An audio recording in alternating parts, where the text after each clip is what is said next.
நான் உங்க சுஜி. இன்னைக்கு சுஜிஸ் கிச்சன்ல என்ன ரெசிபின்னு பார்க்கலாமா? வழக்கமா தோசையே சாப்பிட்டு போர் அடிச்சிற நமக்கு, ரொம்பவே சூப்பரா, டேஸ்டியா எல்லாமே பேக்டா இருக்க மாரி ஒரு தோசை ரெசிபி, கடப்பா கார தோசை ரெசிபி பார்க்கலாம். அதுலயும் எக் தோசை எப்படி செய்றதுன்னு பார்க்கலாம் வாங்க.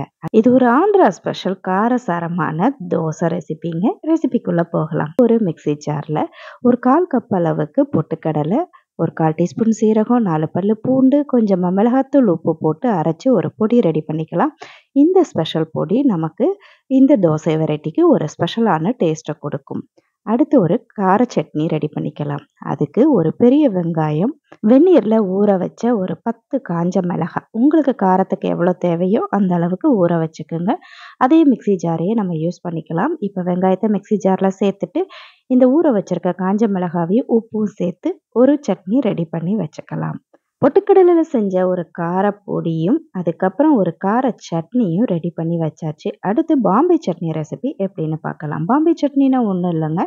கடலை மாவு சட்னி தாங்க. அதுக்கு ஒரு கடாயில 1 டேபிள் ஸ்பூன் எண்ணெய் விட்டுட்டு, கடுகு, சீரகம், பச்சை மிளகாய், கருவேப்பிலை போட்டு தாளிச்சுக்கலாம். ஒரு 2 டேபிள் ஸ்பூன் அளவுக்கு கடலை மாவ இந்த எண்ணெயிலே லேசா வதக்கி விட்டுக்கலாம். ஒரு 2 நிமிஷத்துக்கு நல்லா வதக்கி விட்ட பிறகு, அதிலேயே தண்ணி சேர்த்துக்கலாம். தண்ணி சேர்த்துட்டு நல்லா கொதிக்க விடுங்க. இதிலே கொஞ்சம் பெருங்காய பொடியும் சேர்த்துக்குங்க. கொஞ்சமா மஞ்சள் பொடி, உப்பு சேர்த்துட்டு, கடலை மாவு வெந்து வந்த உடனே இறக்கிக்கலாம். அவ்வளோதான், நம்மளுடைய பாம்பே சட்னி ரெடி ஆயிடுச்சுங்க. இந்த சட்னி கிட்டத்தட்ட நம்ம ரோட்டு கடைகள்ல கொடுக்குற உருளைக்கிழங்கு குருமா மாதிரி தாங்க. கடலை மாவோட பச்சை வாசனை போனதும் கொத்தமல்லி தூவி இறக்கி வச்சுக்கலாம். அவ்வளோதான். இப்போ நம்ம தோசை வாக்குறதுக்கு ரெடி ஆயிடலாம். நம்மளோட கலர்ஃபுல்லான இந்த சட்னி வெரைட்டிஸ் எல்லாமே இப்போ ரெடி பண்ணி வச்சாச்சு. இந்த ரெடி பண்ணி வைக்கிறதுக்கு ஒரு 10 நிமிஷம் போதும்.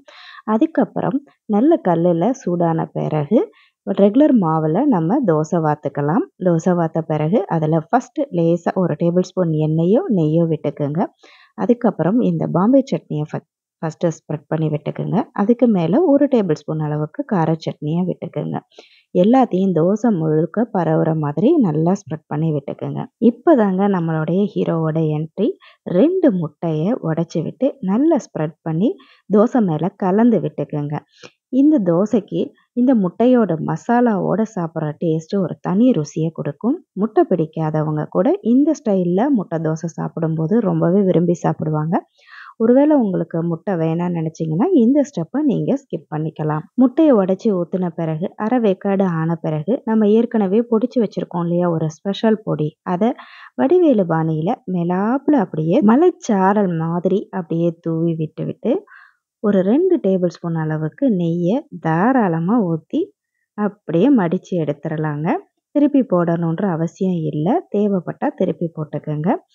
குழந்தைங்களுக்குன்றதுனால நெய்யை நம்ம தாராளமாக கொடுக்கலாம். நமக்கு எண்ணெயே போதுமானதாக இருக்கும். கொத்தமல்லி தூவி இறக்குனா ரொம்பவே சூப்பரான ஆந்திரா ஸ்டைல் கடப்பா கார தோசை, கார எக்கு தோசைங்க ரெடி ஆயிடுச்சு. இந்த தோசை கிட்டத்தட்ட நம்மளுடைய பெங்களூர் ஸ்டைல் மசாலா தோசை ரெசிபி மாதிரியே இருக்கும். அதில் கொஞ்சம் வெரைட்டியாக இருக்கும். இந்த தோசை ரெசிபி உங்களுக்கு பிடிச்சிருந்தா லைக் பண்ணுங்கள், கமெண்ட் பண்ணுங்கள். அப்படியே அந்த சப்ஸ்கிரைப் பட்டனையும் தட்டி விடுங்க.